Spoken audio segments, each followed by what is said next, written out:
assets are two types according to Income Tax Act 1961. First one is non-financial assets. You can see here, first one is non-financial asset. Okay. So second one is financial assets. First of all, we should know what are non-financial assets and what are financial assets. Okay. So here I am going to discuss with you in this class only regarding non-financial assets, and let us discuss format and formulas, and let us discuss the problems also. So here non-financial asset means it is an asset actually. The value of that asset is derived by physical and tangible characteristic.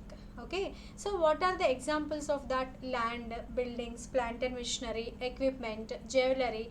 Okay, so they all are tangible, and assessor can acquire it physically, so we can call it as non-financial assets. Okay, and here let us discuss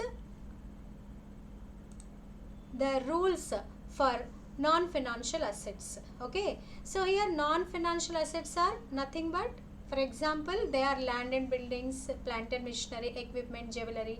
Okay, we discussed about all this.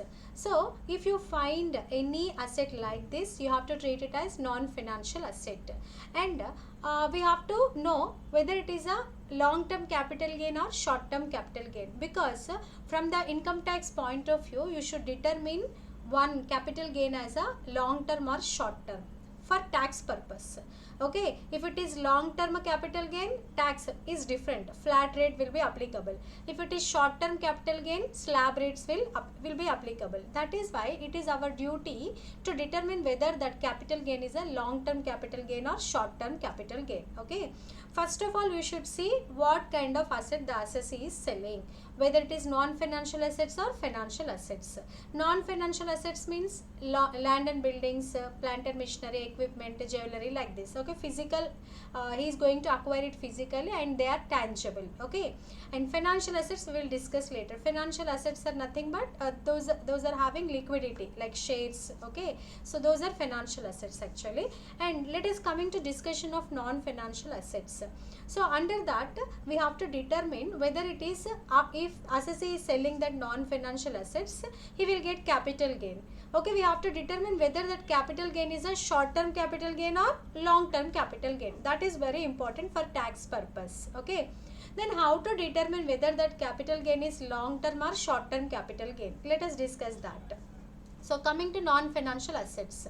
Okay, so first to land and buildings. If you want to discuss when we can determine the sale of land and buildings, and the gain out of that is long term or short term.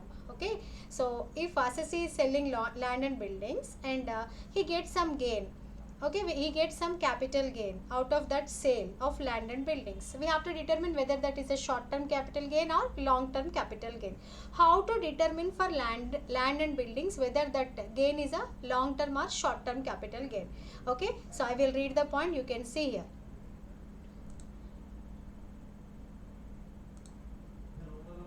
If the asset, here you can see, if the asset is held by the assessee for less than 2 years. Okay, if the asset is held by the assessee for less than 2 years period, here we have to consider the period of 2 years.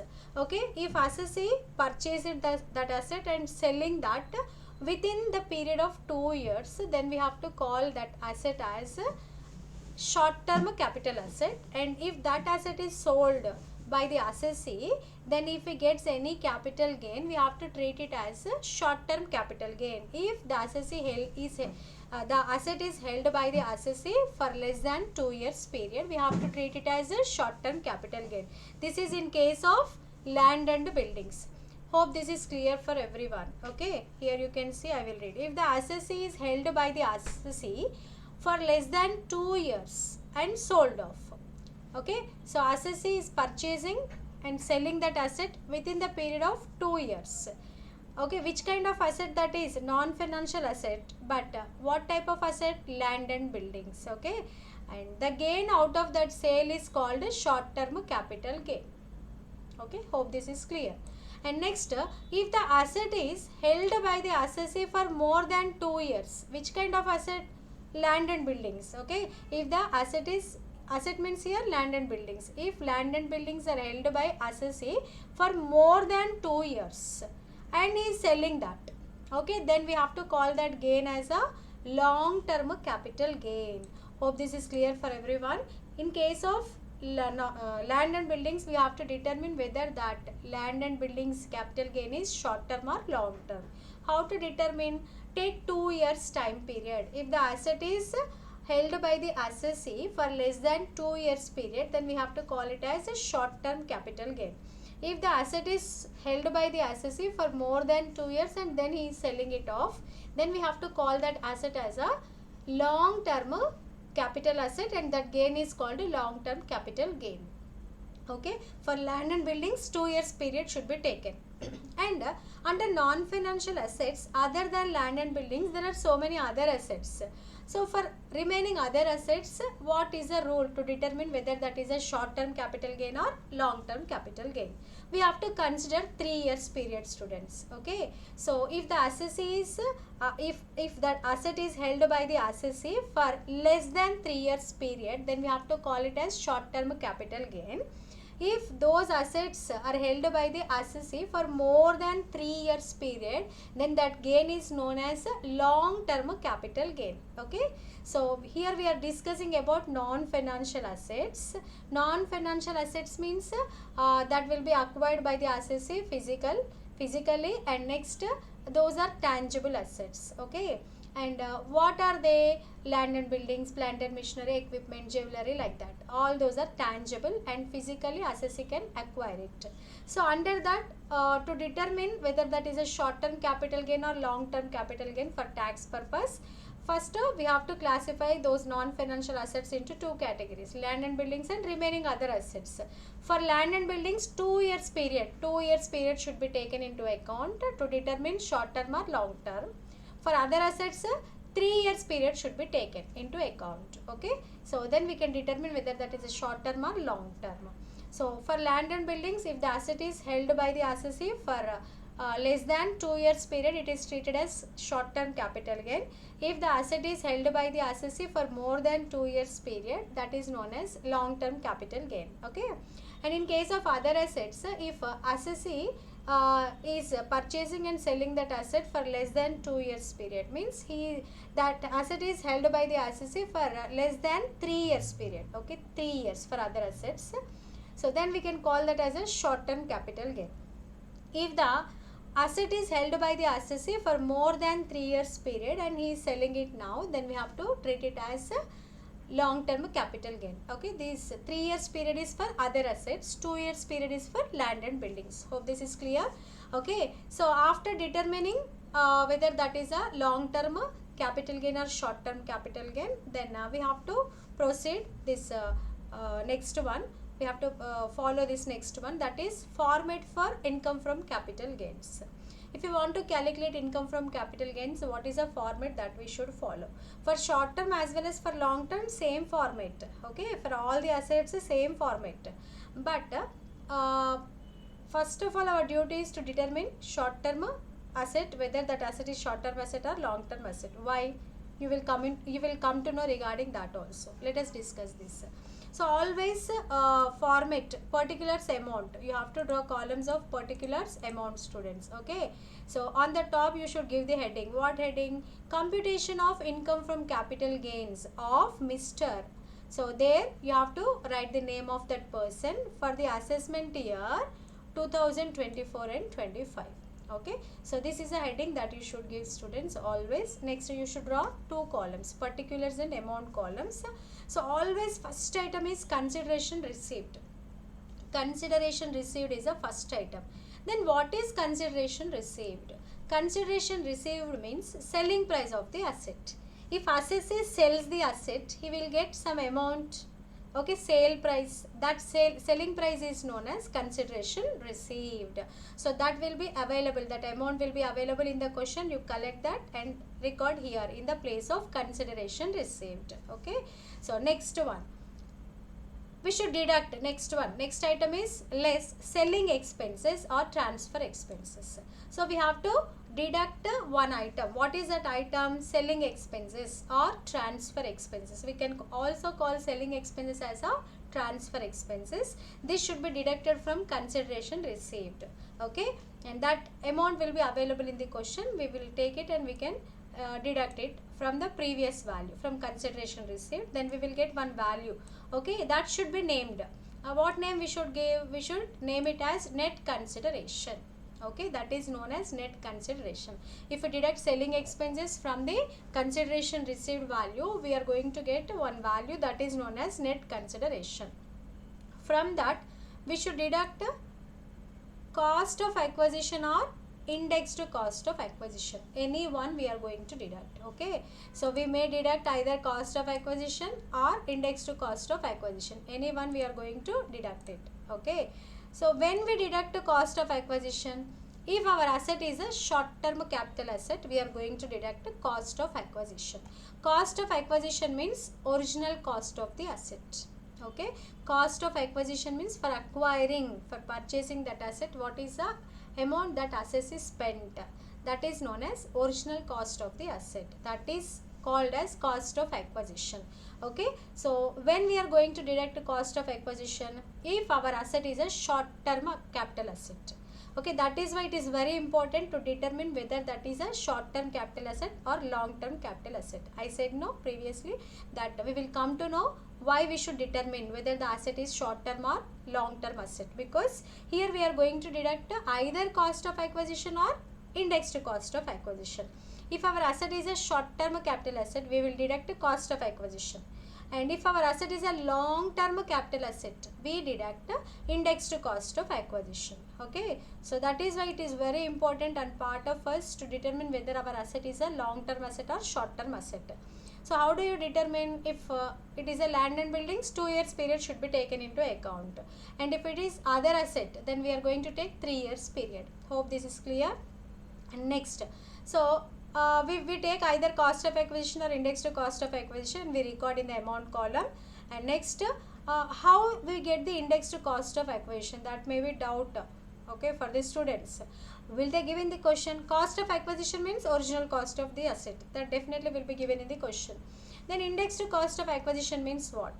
We have to calculate it. Okay, if our asset is a long term capital asset, we should calculate indexed cost of acquisition. That will not be available in the question. How to calculate it?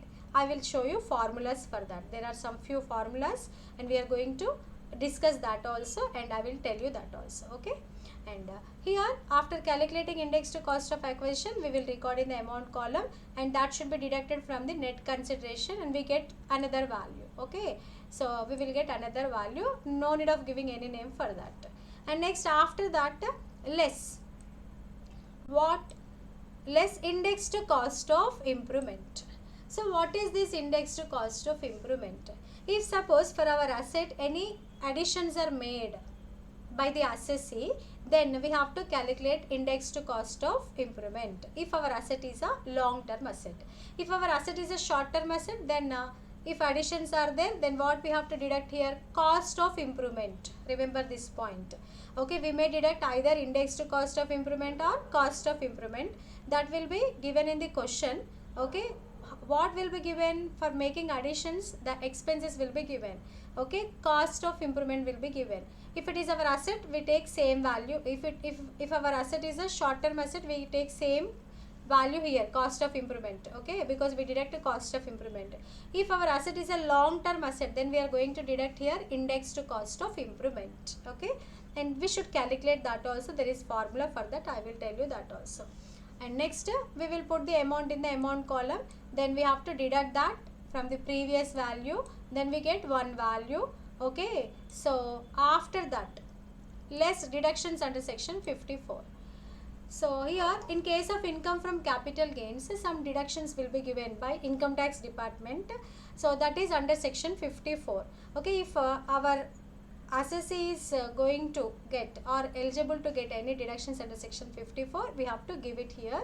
Okay, and if we deduct that from the previous value we will get one value. If that value is in positive amount, then we have to treat it as income from capital gain.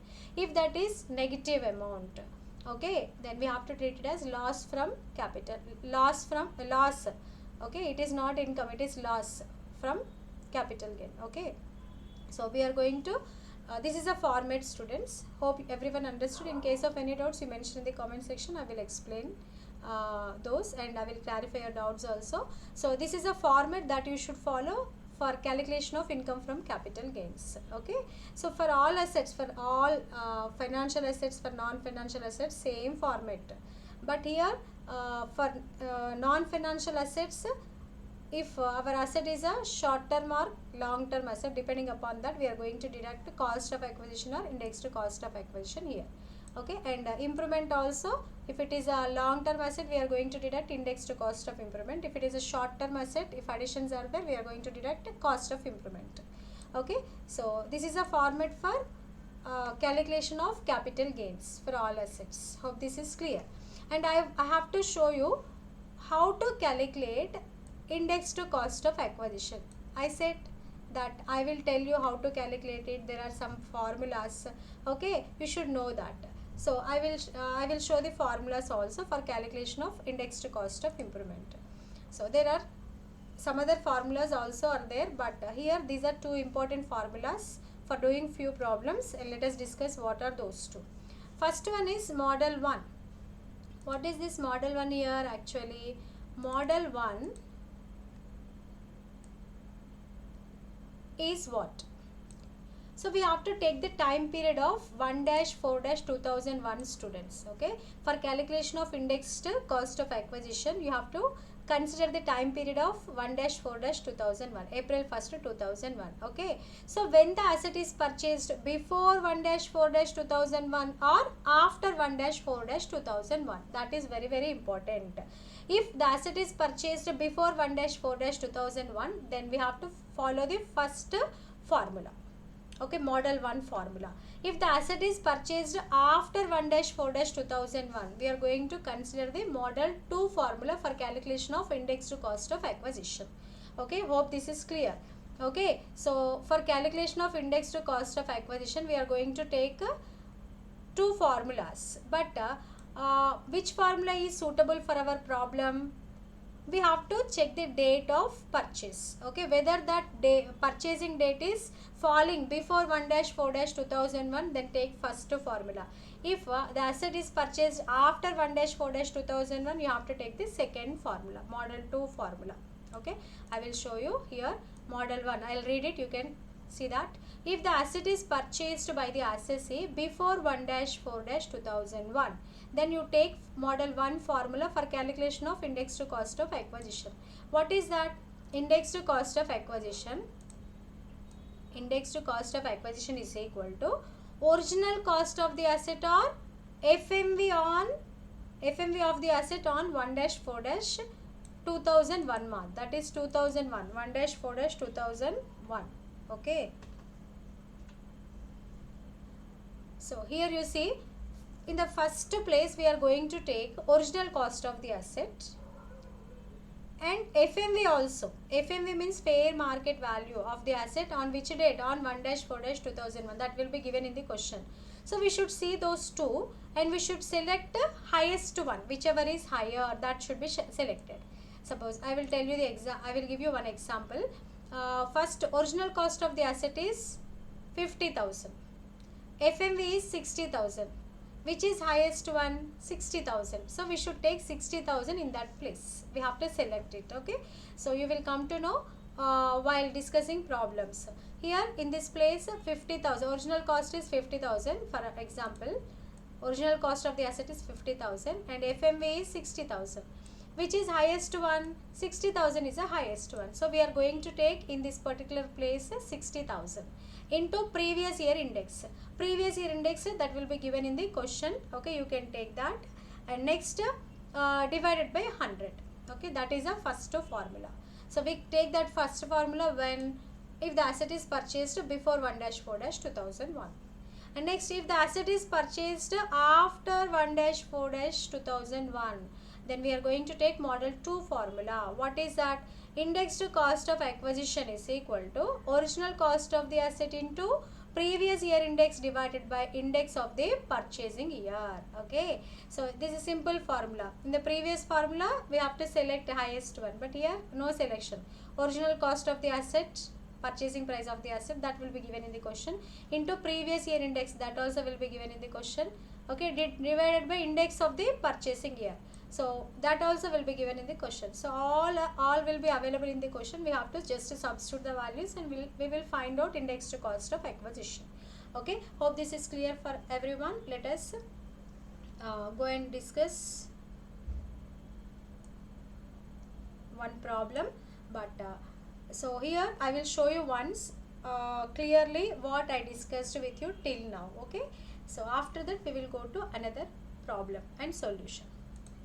So I discussed with you first assets. Assets are two types, non-financial assets and financial assets. And non-financial assets means which will be derived by some value physically, and those are having some tangible nature, tangible characteristics. For example, land and buildings, plant and machinery, equipment, jewelry, etc. Okay, and here first we took non-financial assets and we determined whether those are long term or short term. And here again in discussion we divided these non-financial assets into two groups, land and buildings separately one. Okay, land and buildings, if the asset is land and building, 2 years period should be taken into account. If the asset is other asset, then 3 years period for determination of long term capital asset or short term capital asset. Okay, so next we discussed the format to calculate income from capital gain. This is a format. And next I discussed with you formulas to take for calculation of index to cost of acquisition. These are two formulas. This is what I discussed with you here now at present. Okay, hope this is clear, and you should know completely all these first before doing the solutions for problems. Okay, without knowing all this, if you go to the problems and then you will find some difficulty to do solution. You have to have some knowledge regarding this topic before doing the solution. Hope this is clear. So here I will end up the video till now, and in the next video I will discuss with you problem and its solution. Okay, so if you like the video, if you like the class, like the video and share the video and subscribe the channel. Thank you.